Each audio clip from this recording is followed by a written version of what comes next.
drive into deep right field. It is a grand slam home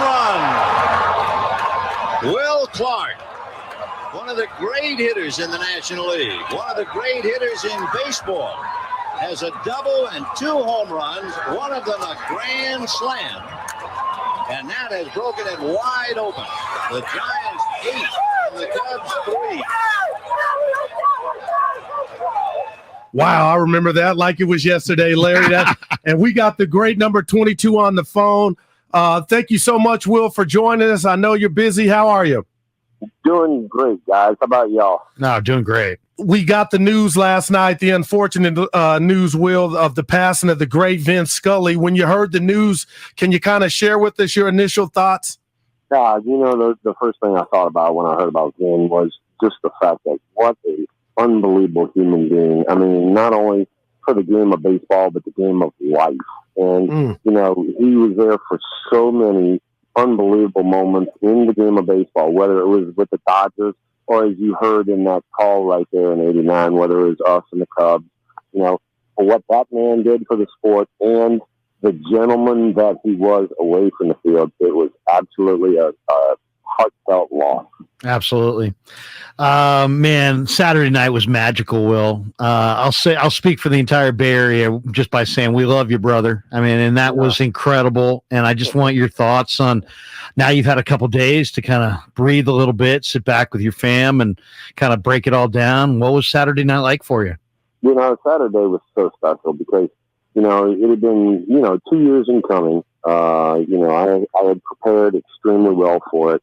And I was just so ready just to get the ceremony going. And, when, up there looking at my teammates and Mike Krueger, when he started almost breaking down, I'm like, I got to keep it together here. And, but once I got out on the field, it was like being in the batter's box. Like, all right, this is, I'm ready. Let's roll.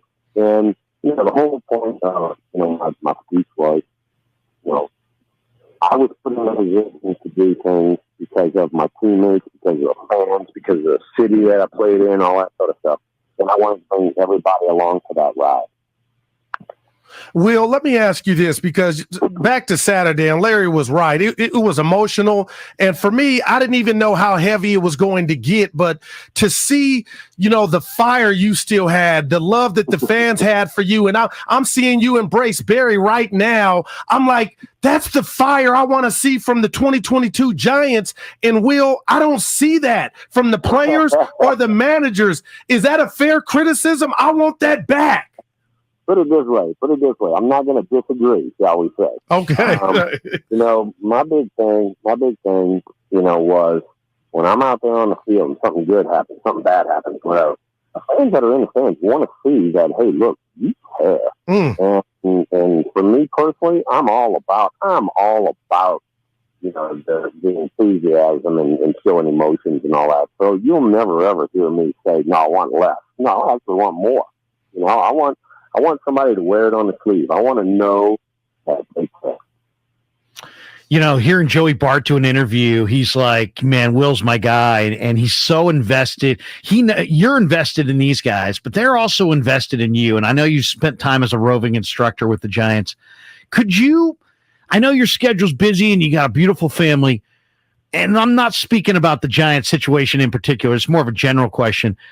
Could you ever manage in the big leagues? I know you could do it, but is that part of could you do that job? Would you ever want to do that job?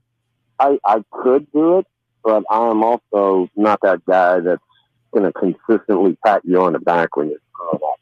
Right.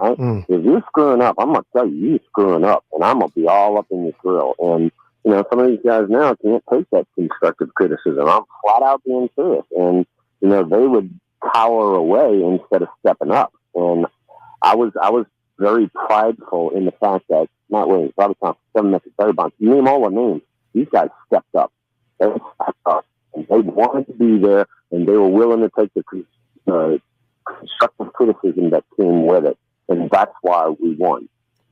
You're listening to Larry and Guru on 95.7 The Game. We're joined by the great Will Clark. Will, I got to ask you this because I understand losing 8-1 and maybe you don't got the most talent, but when a team consistently night in, night out is kicking the ball around or misjudging the ball, to me, that's not okay. What message does that send to you when you watch this Giant team just not able to field after winning 107 games just last year? You know, one of the things, you know, that people don't quite understand. You know, you're losing Buster. Crawford's hurt. You know, had veterans at second and center field. So we were really strong up the middle. Right now, with Crawford being out, and then, you know, we had injuries to our catching staff. You're switching guys around. Guys who are new to the organization. You know, it puts a little pressure on the guys. And one of the things that I want to see, and I definitely want to see this as far as a player, as far as an instructor, is I want to see guys come out and work. And when you come out and take like 10 ground balls, 15 ground balls, or whatever, that to me is not acceptable. And so, you know, hey, look, you know, baseball is tough. It is really tough. Don't get me wrong. But, you know, if you work at the craft, you keep working at the craft, and then all of a sudden out of the clear blue, you know, you get really comfortable out there, good things start to happen. When you don't work at the craft, you're this game right here, the baseball guys will shoot up. You know, you brought an intensity. I was trying to describe it to Goo, the intensity of Will Clark as a young player, and we saw it. 85 was a disaster. 86 was a totally different vibe, and you and Robbie on the right side of that diamond were a big part of that. That intensity can rub people wrong. And sometimes I would imagine you had players who push back. There was an awful lot written about your relationship with Kevin Mitchell, your relationship with the Hackman, and yet they were there Saturday night, and they showed their love for you. Maybe you could talk to us, Will, about, you know, how your relationship with those two guys evolved through the years. Well, I mean, you know, Hackman was, you know, my mentor, one of my mentors my rookie year, and, you know, you got to go through the rookie agent, and you know, he was tough. I mean, and, you know, needless to say, you know, after a little while, you know, you get tired of it and, you know, fought back a little bit. But since then, you know, you come to appreciate, you know, and I even said it in my speech, you know, there were several people out there with, like, you know, tough love. And that's how I grew up. And that's how I got to be the man I am. That's how I got to be a guy, you know, that wanted to be in that situation. Kevin Mitchell and I, we never had a crossword in our life. He and I were freaking two peas in a pod. The Boogie Bear and I were in the middle of the lineup, and we both wanted to be there. You know, just to follow up on the Boogie Bear, because that was his nickname. Will, I got to ask you about, because you referenced it, and I said to my kid, I said he referenced it because he was that freaking special. You referenced Mitch's 89 season. That season, I mean, I've seen Barry do incredible stuff. Griffey Jr. do incredible stuff. A lot of great hitters. I mean, we watched Miggy Cabrera win the Triple Crown. I don't think I ever saw a better season than Mitchell in 89. Everything off his bat was loud. His outs were line drives to third base, to the third baseman or shortstop or left fielder. I mean, he was absolutely incredible that year. What was it like for you to watch it? And as a hitter, and as a guy who's made his life about hitting, describe for those who didn't see it what 89 Mitchell was really about. Oh, my God. So Kevin Mitchell, needless to say, he was number 4 hole hitter. I was 3. You know, he had 47 homers that year, 127 RBIs, and basically dominated. I mean, from day one. And for me personally, you know, I mean, I had over 420 on base percentage that year. So I was on base a lot, and I got a chance to see it not only out on the field, but the dugout or whatever. And when we see seasons like that, you're like, oh my God, how good was that guy? And, you know, it really was a lot of fun being in the lineup. Because he said he fed off of me. It was vice versa. I'm like, hey, look, big boy, I am getting on base for you because you are the man right now. And so that was the way we went about our job. It's Larry and Guru on 95.7 The Game, joined by the great number 22, Will Clark. Will, I'm a 70s baby, and I told Larry this. I love the game. I feel like it's betrayed me in this sense. I'll never leave it. the runner on second in extra innings. There's nothing more prestigious in sports to me than first base. The 3 true outcomes, guys starting in lineups batting 150, 180. It's littered around the league. When you watch your game now, Will, the Will I think I know, do you like it? Let's just say it's a very watered. You know, I mean, the stuff that we did, I mean, the stuff thick skin and, you know, I mean, the stuff you had to do where you had to be a man and step up. That's kind of gone by the wayside a little bit. They have, let's just call it baby-fied the game. You know, going into second base, you know, you gotta go in perfectly. You can't go and break up. You know, you can't get a home plate and hit a catcher. You know, it's like, Jesus Christ, if I got to run 90 feet, I'm going to hit somebody. You know, come on, give me a break. I mean, they are diluting this game. The game that, you know, our forefathers brought us. I mean, the game that Willie Mays, Rudy McCovey, Orlando Cepeda, Juan Nash, Alvilo Curry, that handed it down to my generation. I'm trying to hand it down to this baby-fied group. No, sorry, it ain't happening. Wow. One of my favorite moments. First of all, I love the Giants rivalries in the 80s were incredible, but the Giants and Cardinals had a great one. And it wasn't just the players. It was Whitey and Roger Craig, and Roger called so many great pitch outs, and they were some incredible doubleheaders where you guys just shut down the Cardinal vaunted running game. But I got to ask you about the play in St. Louis. You're going in that second, awesome. and Akendo. I mean, I didn't realize watching that video again what a punk Akendo was. My goodness. You slid in there, he kicks you, then he hits you in the head, and it was on, man. And my proudest moment as a Giants fan was watching Maldonado. I don't think he ever got from first to second faster than he did right then, and he just dropped Ozzie.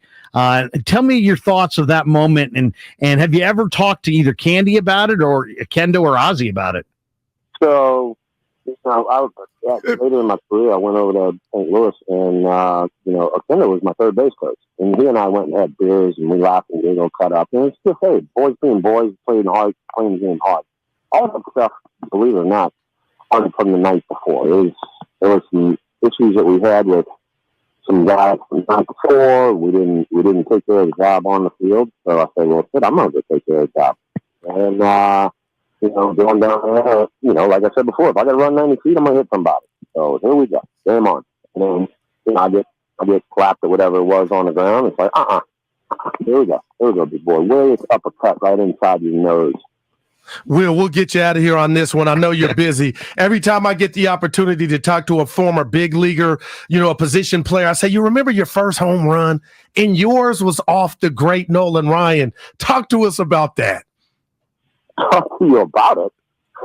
How do you expound on that fairy tale? You walk up to home plate and there's Nolan Ryan out on the mound. 3 pitches later, you're taking deep out of center field in the Astrodome. How do you expound on that other than, good Lord, it doesn't get any better now? How about starting off a big league career like that? How about that fairy tale start? And, you know, I can tell you about all the things that went into that at bat. You know, it's a long story, but it was just the fact that, you know, just put that on the plate. Who Once in my career, you get a pitch out over the plate, and it's like, thank God I didn't miss it. Yeah. Who did you point to there? Was that Pops in the stands that night? Who were you pointing to right there when you came around? I had, good Lord, 67 or 80 people in the stands. Wow. You know, and every time my family was in the stands, I made sure I pointed to them. So. That is very, very hey, cool. Will, we know you're busy. Thank you so much for joining us, man. We hope to see you at the yard coming soon. Yeah, no, I'm standing in the middle of the ballpark right now. I'm watching the Dodgers do a inter-squad game. Will, can you get in the lineup? Yeah, seriously.